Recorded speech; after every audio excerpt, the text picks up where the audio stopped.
Hey, what's up guys? So I wanted to come on here on this Sunday, October 3rd, and give you an overall review on one of the other series that Jaquelidor, aka Michelle, has been doing over the past year or so, and that is the Unlimited series, or as it's initially known as, Becoming Unlimited. And the reason it's initially known as that is that's because that was the title of the first chapter, the first part, in what was basically, as of today, with its conclusion, an 8-part series.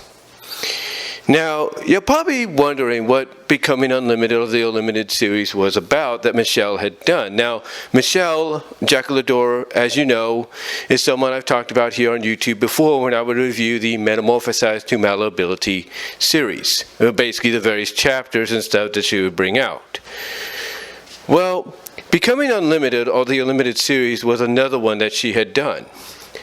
And even though she didn't pay it much attention as she did Metamorphosized to Malleability, she still gave it the time and effort it needed to, feel like a story that you can imagine in your mind, visually, playing out. Like you can visually see, the characters and everything, and what they were doing in your mind when you would be reading the story. So she still gave it enough time, love, and effort to bring it to life as best as she could.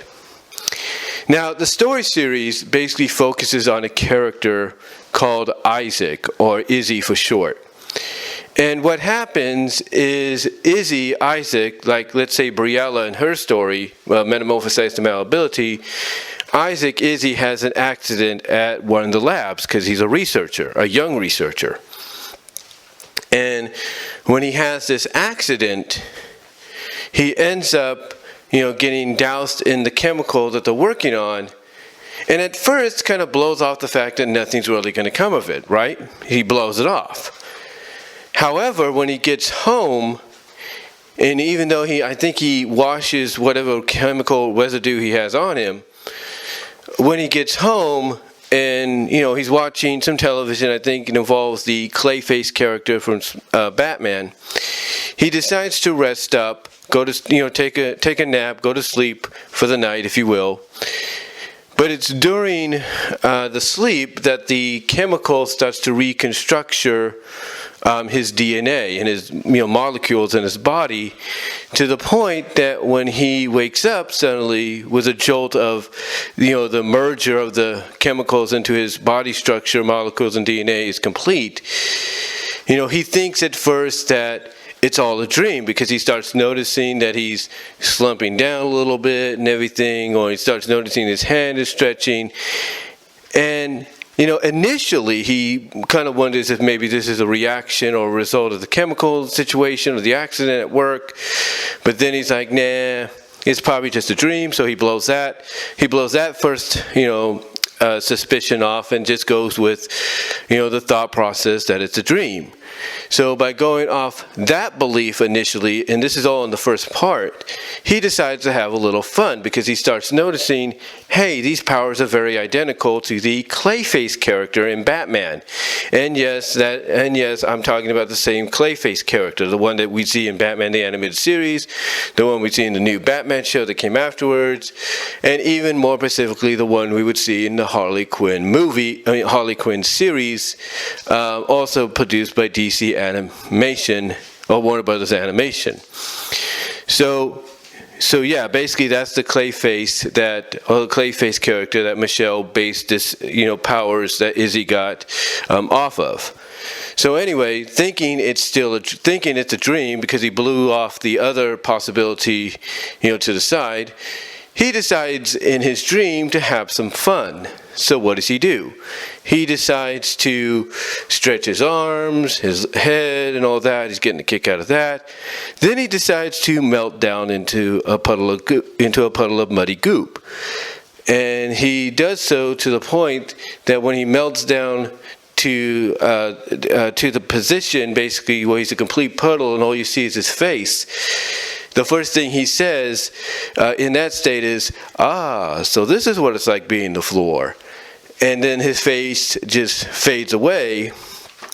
And after that, he starts to stretch his now liquefied body and get it to mimic, in a sense, the already established floor that he has there.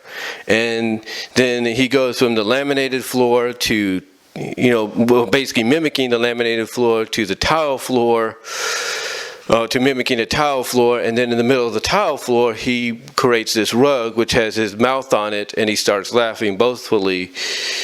And then after that, he decides, I wonder if I could do this. And what he does is he ends up basically looking through some old photo galleries of some magazines of an actress, a young actress, and he decides to basically build himself back up, but instead of building himself back up into his normal form, he decides to basically become the actress. Now, in between this, he also mimics other parts of the furniture. He mimics like the lamps, the lamps. He mimics the tables, stuff like that. And after that, he decides, like I say, to mimic this actress, and he likes what he sees, and then he decides to test out another possibility, that after turning into somebody, he can rearrange his vocal cords to basically sound like that person, and he does. And he even looks in the mirror and kind of flirts with his own reflection in the girl's voice, asking, if a certain somebody wants to have fun tonight. So anyway though, he goes back to his bedroom, still in the guise of this actress, completely clothesless, if you will, completely in the nude, we'll put it that way. He decides to go back into his room as the actress, and laid back down and hope to have this same dream again in the future. Now, I want you to keep in mind what I just said, though, about him becoming this actress, because this kind of is going to play a role into what happens to him later on in the series. So anyway, long story short, he wakes up the next day, realizes that what happened the night before was not a dream and it was reality. And he decides to embrace it. He decides to be like, maybe this isn't so bad after all. He decides to play a little trick on his friends, make them think that, him changing his face to look like a female is some kind of special effects app on the phone, when it's not. And then he decides to change back into the actress he did the previous night, but with a black lace mini dress. And then, using her voice, he blows a kiss at the mirror in the bathroom and announces that that's better. Basically tells himself or herself now that that's better. And this, again, like I said, plays an integral part later on, because this right here, when he becomes this actress, basically is the foundation. It is the catalyst. Sorry about that, my batteries died on my mic here. But anyway, getting back on track, because I put some rechargeable ones in here. To get back on track though, like I said, him becoming this actress, not only the previous night, because originally he thought it was a dream, but now in the present day, the next day, realizing that it is reality, him becoming this actress basically lays out the foundation. It becomes the catalyst of what's to come in the series. So anyway, as this actress, he realizes that the way he's walking, the way he's sitting down seductively with his legs crossed, it seems to all come very naturally. And he's wondering, did a batch of acting skills come with this, power, or this formula, or whatever that made me become this individual?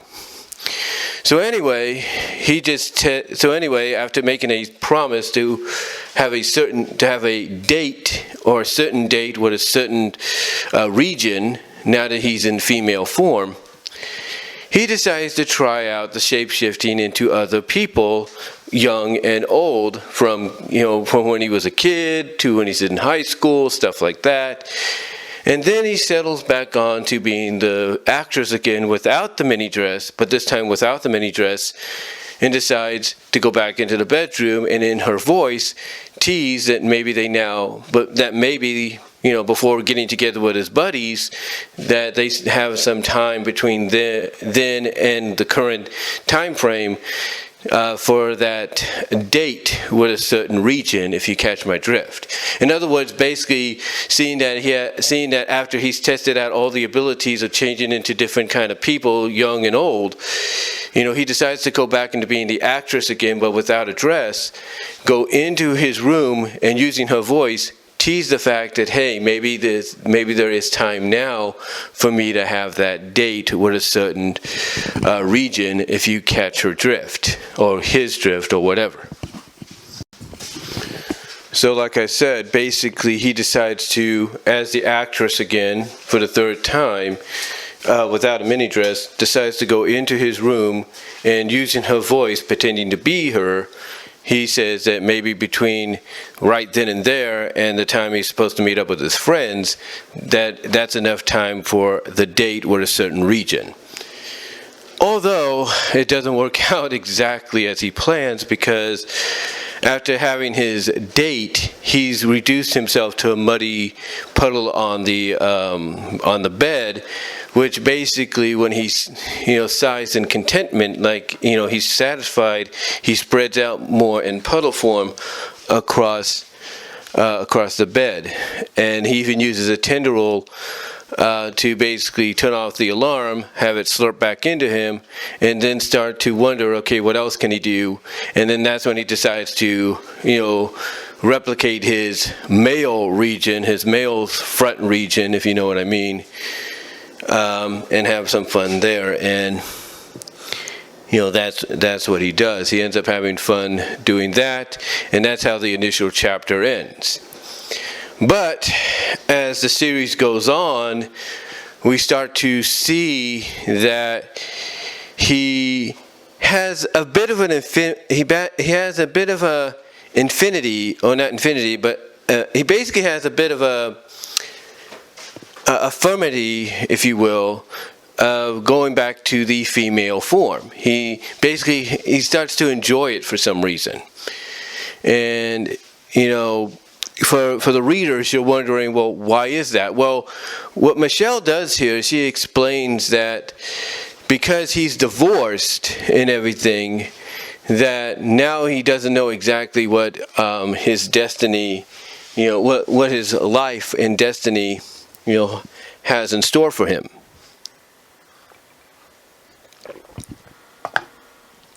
He's drinking some coffee there. But like I said, he doesn't know exactly what destiny his life has in store for him now that he is he's no longer married. Now it does go into detail that his wife was kind of like bisexual. His ex-wife, that is, was bisexual, binary, if you will, because she invited him, according to what he says, to have a mengeres trios kind of situation. Manjares Trios, whatever it's called. And she decides to basically invite him to that, and surprisingly, according to the admission in the story, he finds out that he actually enjoyed it, which basically is now his sexuality into question, because apparently he was straight originally, but now it's like, is he like his wife? Is he binary? Is he bisexual? What's going on? And this gets further developed, like I said, in the future, in the future the future chapters of the Unlimited series. This gets really developed more in the future Unlimited series parts that came after the first one. Because there's one where he's at work and his boss is not the best of bosses, if you know what I mean. He's not the smartest. He's not the best. He's basically a self-centered, egotistical, jerkwad, if you will. So basically, there's a moment where he has to figure out what's going on, right? He has to figure out what's going on, or at least he wants to. he doesn't have, well, basically it's not just the fact that he wants to know what's going on, but he also is like in an area where normally he's not at, just to see what's happening with the other co-workers and, the relationship with the boss, stuff like that, including one woman who he finds out, and everybody else apparently knows there at the job, his boss, that is seen behind the back of the girl's father and behind somebody else's back. I think the boss's wife's own back as well. So, long story short, Izzy, Isaac, ends up in a situation where he has to disguise himself as that girl. He disguises himself as that girl. And what happens is his boss doesn't, because he's disguised as the girl, mistakes Izzy for the girl, takes Izzy disguised as the girl into the closet and starts to make out with her. And instead of instinctively trying to shove him off and try to get away, what happens is that Izzy gives in. He starts to give in. It's like all of a sudden, now that he's in the form of this girl, he starts to basically give in to this girl's lust for this guy. He starts to give in to it. He basically starts to act like the girl he's disguised as.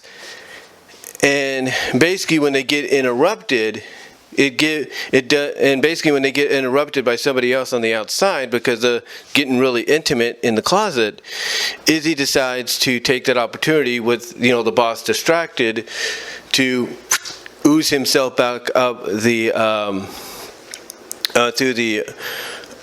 ventilators, basically the air vents. He decides to ooze himself into the ventilators and ooze back over to his office. And when he's doing this, he suddenly gets a nice little feeling developing through him when he's going through the vents. So anyway, he oozes back into his office and everything. And thinking he has a little bit of privacy, he decides, okay, I'm going to have a little bit of fun. But before he can have that fun, that's when that guy that he made out with in the disguise of the girl shows up. And he's like, oh crap, so he has to disguise himself as a chair. The guy that he made out with as the girl that he disguised himself with, decides to sit himself in the chair that Izzy's become. Izzy realizes something's going on because just the guy sitting there is building a certain tension in him that he didn't expect, even though he's disguised as an inanimate object. So afterwards, the guy finally leaves. Izzy shuts the door behind him, locks it, and then changes back himself. Well, not until he kind of lets loose a little bit of that tension, but then he changes back himself and goes off to have his after-work workout. And that right there, that working part with the boss, that was the second part. The third part is the exercise one with the workout, and then this is where really, like I said, the turning into the actress in the first part, and then becoming and disguising himself as the daughter of the guy that's higher up than his boss, if you will, in the second part. If that wasn't enough to lay down the foundation and build upon it and really fuel up that catalytic situation, then the exercising part did that as well. And I wouldn't say did that as well, but really solidified really solidified the situation he was getting himself into. So long story short, on the exercise one, he bumps into this. He decides he's going to turn himself into basically a version of the Major from Ghost in the Shell. He decides to turn himself into the Major from Ghost in the Shell, or at least a facsimile of her with the same name. And he decides, and to do this, he meets Tristan, this character named Tristan. They go to Tristan's apartment, and this is where things start to get a little like, kind of confusing for him, because he's not too sure exactly what to do. It's like, as a guy, he's like, okay, this is strange, but now that he's in the disguise of this new original facsimile creation of the Ghost in the Shell character, because now he's female again, the female urges starts to come forward. Anyway, long story short, they get very intimate with each other. Basically, Izzy or Isaac doesn't, change, everything about himself when he's, as the major, as a Mokata character, especially a certain bottom region. But apparently Izzy's cool with that. He doesn't mind. And basically they get very intimate afterwards, after that. But then after that, after they get intimate, the next day or later on that day, Izzy, Isaac, and the Mokata character form, girl form that is, goes back to his apartment, basically inflates himself or herself, and then just blows up. Basically, after he gets back to their apartment, he initially just blows up. He just suddenly blows up by inflating himself, and just globs of clay-like ooze is all over the place, shaping themselves into certain male region shapes, if you know what I mean. And it's after that for a few minutes after they do that, everything is quiet. It's like nobody's there, nothing's existing. And basically all the pieces start to gather back together into one big blob, one big round blob, that is, which basically decides to take on the shapes of the bottom male region, the bottom female region, and the upper female region. And his thought process on that is he wants to be it all. And then that's when he decides to create a male region and a female region, in which he decides to have a little self-intimacy to end the chapter, and then he just melts down into ooze. The following chapter after that, we get to know the family a little bit better and everything. We get to see introduced, and that's being Isaac, Izzy's family. And it's after this that basically, after he visits the family, uses a bit of his powers there unbeknownst to them, to become other members of the family, he goes home. And he decides to, basically, because he's got this, pleasure, this tensional pleasure coming out of him, he decides when he gets home to turn himself into Tristan, and then he turns himself into Mokata, and then this is when a new ability for his power starts to kick in. He becomes both. He becomes both of them, a fizzer, if you will, F-I-S-S-U-R, fizzer, basically a cut, if you will, starts to make it like a split, basically starts to make itself known down the middle, to where his body starts to split in half. On one side you have the major Mokata's body, her upper body start to develop with her upper assets, if you will. Tristan's body starts to develop with his, abs and everything, and they just start to make out with each other as if they're two different people. As if they're two different people, which basically they are now. And it gets to a point that they start splitting down so much more down the middle that at the end of their intimacy, basically right at the end of the intimacy, they just literally split in two, and basically they become two separate bodies. And, they both acknowledge that they knew Clayface, or someone with Clayface abilities, could separate themselves, but they had no idea that someone with those abilities could do what just happened. So anyway, they go back to Izzy's room. they go back to his room and they cuddle, and by cuddling they end up melding together back into a muddy puddle of goop that just gurgles in bliss, as Michelle described it in the 4th chapter. Then it's in the 5th chapter where he decides he's going to go on a date as Mokata, or himself, with Tristan, because he's found out that Tristan is kind of bisexual himself. And they have a little bit of fun, if you will, a little bit of intimacy afterwards, not much as the other previous chapter.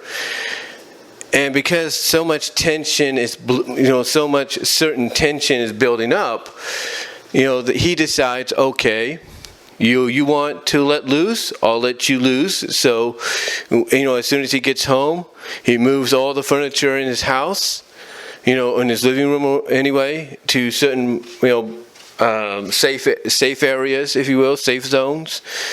And he decides to shapeshift himself into basically a metallic tank, an armored metallic tank, where basically he starts role-playing as, let's say, a general telling the soldier to fire, and fire at will. And he just starts shooting off certain globs, I'll put it that way, across the room to satisfy the tension, and then he just melts down into a puddle, and then that's it. That's how that one ends. And that's the 5th chapter. But then the 6th chapter is where things get really interesting. And I talked about this before, I believe. But it's the 6th chapter where, basically at the end, that's when things really start to, take off, and everything really start to, become intriguing for quite some time. So what happens is that, Tristan, or not Tristan, but Izzy, as Mokata starts hanging out with, Tristan a lot more, having some intimacy with him.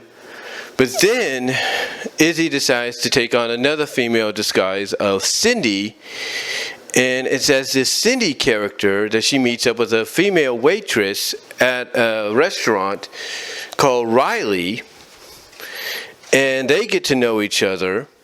And it's at this moment to where, again, the female side or persona that he's become is starting to really take over. And they go back to the Riley's apartment. They get to know each other very well. They have intimacy, if you know what I mean, and I say this with all due respect, no offense, but they have intimacy from the female perspective way of doing it. And then, after that, Izzy goes back to the apartment, his apartment, and he's now totally confused. He's like, I don't know what to do. And this basically is enough. This is basically enough for both the Mokata persona he's become and the Cindy persona that he recently became in that chapter to make themselves known. Yeah. Basically, it's after his moment with Riley as Cindy that when he goes back to the apartment and he's confused as to, he doesn't know what to do, that's when the personas of Mokata and Cindy basically let themselves be known. In other words, they basically show that they've, taken on a life of their own, and because they want that life of their own, they both decide to basically try to get away from Izzy, and I'm assuming being very aware or not aware about what's about to happen.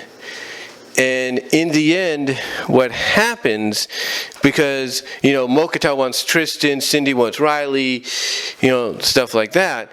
What happens is they're trying to get away, and they literally free themselves, whether they were unaware or aware of what they were doing. They literally free themselves from Tristan, and by doing so, they temporarily, keyword there, temporarily, pop Tristan out of existence. In other words, they temporarily off him. And both are, happy to have, their own freedom now, be able to do their own thing. And they decide to a truth, although they're not going to shake on it because they know what will happen. And they decide to go their own ways, as well as take care of a few things that Tristan never had the courage to take care of himself. So anyway, that's how the 7th chapter ends, and we hadn't heard anything for quite some time, but because of COVID, I'm assuming, and other things from a personal life standpoint that, got in the way. But finally, we ended up getting the 7th chapter, and we find out that Tristan is all right.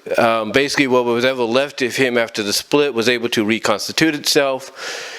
And because of his connection, as he finds out, along with, as we find out with him as the readers, he, because of his connection with the girls of Mokata and Cindy, he's able to see what they've been doing, what they've been up to and everything. And he finds out that between the two, Cindy has become more adventurous, with her shape-shifting abilities than Mokata or Izzy have ever been. She basically turns herself into different certain adult toys, if you know what I mean, things like that. Well, Mokata is more, satisfied to be in her default form, although, as we find out later on, she does enjoy an occasional meltdown or splat once in a while, because of its pleasureness that she gets from it. Anyway, long story short, it's in this chapter where Izzy not only is able to, pretty much acknowledge that he can see what's going on with them, but he finds out that he could also feel what they're doing. He could feel what's going on. So basically, to get to the point here, not only does he feel what's going on, mind you, but he also is able to finally reconcile with one of them because one of them, this being Cindy, was basically not only using her powers to become any inanimate adult toy object she can think of, but she was also using it to go all around town. Basically, she was sleeping around town, if you will. And this caught up to her. And it basically damaged the relationship she had with Riley. And long story short, this is where Izzy was able to reconcile with her. And, they were able to finally re-merge together into one. Both agreed that as far as Mokata is concerned, they weren't going to fight her if she wanted to have her freedom because, now they're going to be someone completely new and different. Well, they basically, when they recombined, they basically knew that they became someone new and different. And that was it. And as the recombined selves, they were able to become Cindy again, and kind of very, I guess you could say, what's the word I'm looking for? The only negativeness to, them changing back or them merging together and everything and then becoming Cindy again was they had to break up with Riley because, they both agreed even as herself, when she was on her own, Cindy, that she wasn't being very faithful. She wasn't being faithful to Riley, so they broke things up with her. And then they decided to start off, life as basically as a new individual. And again, they agreed they won't fight Mokata because, Mokata wants nothing to do with them. She's initially angry, with Izzy because Izzy basically in her mind was weak. Like he never had the courage to do what she did. So anyway, long story short, that was the 7th chapter. So we get to the newer chapter, which was today. And basically, they do reunite with Mokata. Now, what's funny is Mokata finds out, because, again, the connection they have, she realizes, oh, Cindy and Izzy merged together. So her assumption at first is, you killed her. And Izzy's like, nope, I didn't do it. And he's not letting the anger or anything she has towards him bother him or anything. He's like, no, I didn't do that. We just agreed that we need each other and, we're now, a different person. And he proves this by changing back into Cindy and Cindy, as Cindy, basically herself now, because like I said, a new person, so that when they switch, they become someone different. Cindy is able to acknowledge that, this is for the best. Like, this is something we both agreed upon and everything. And so what happens is both Izzy and Cindy decide to go to Izzy's parents' house for a while to kind of get their thoughts together. And Mokata, she's not too happy about it. She's not too thrilled. She lets her anger out on a lot of the furniture by smashing it, by turning her hands into mallets and everything, because, it infuriates her, the fact that, here's this guy that she felt was weak, suddenly is now, regaining his strength. And basically, from what I could tell by reading the story, she realizes, this is not good. This is not a good sign for her. At the time, from her perspective at the time, she realizes it's not a good sign for her. So she does what she has to do to make sure she doesn't have to go back to that. And she also realizes that Cindy is still very fond of Tristan, and that they are, like her, going to try their best to win him over. So she decides, okay, I'm going to beat him to it. She basically creates herself a nice little dress. After she flies over there, I think as a bird or something, and then splats against the wall, which again, as I said earlier, is one of the things that she still likes about, having the abilities. Although she wants to stay in a default human form, she does get an occasion of splatting against the wall and all that. Or melting down, something like that, that gives her that intentional pleasure that she likes. And then, basically, when she goes to Tristan's, she's all dressed up, ready for the night. And then that's when things fall apart, because of course she notices hairs on a towel, not realizing the hairs were probably hers or something. I don't really know. So she lets her anger out, accusing him of doing this and that, basically cheating. And he says, hey, you gotta leave. I don't like this. And she, she's crying and everything afterwards, realizing, oops, I just screwed up. I accused him of something I shouldn't have done.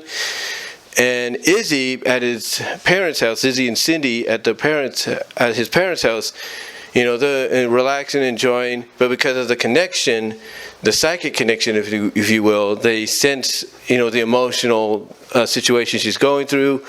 They go to her where she's, in an alleyway, just slumped down. They console her.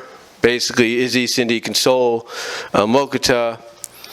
And basically, they do come to an agreement. They do kind of need each other. And Mokata realizes, you know what? You're right. We do need each other. And she basically says that the reason she does want to rejoin now is because if she's not around to help, Izzy and Cindy are going to let themselves be pushed around. So she decides to recombine together with them, and they become some kind of humanoid version of themselves that I guess turns into a ball or something like that, and rolls off or something afterwards. So the conclusion of the story is all three of them realize that, okay, to make it less confusing, we should, decide that what we're going to be is a binary, bisexual, female-looking, person. And the best way they decide to explain that is them having some kind of female feminization, like facial surgery or something like that.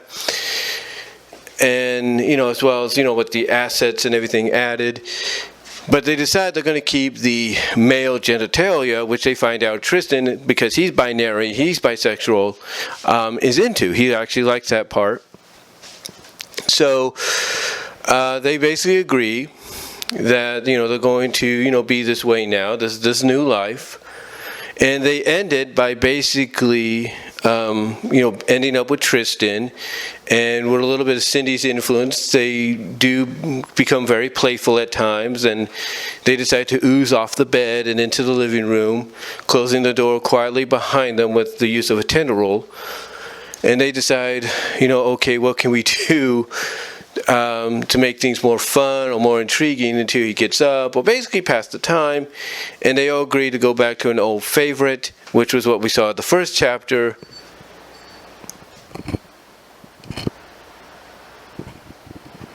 which was at the end of the first chapter. Sorry about that, I don't know what that was.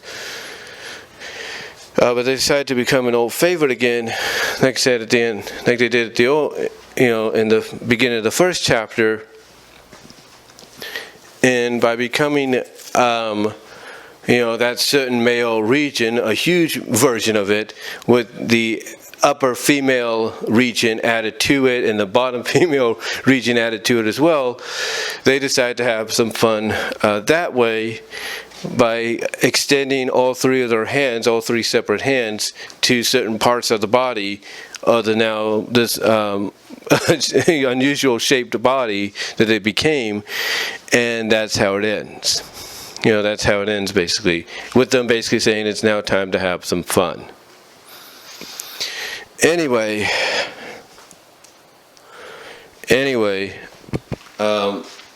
long story short, and that beeping I heard, if you heard any beeping, that was the charger going off, saying that the batteries are charged.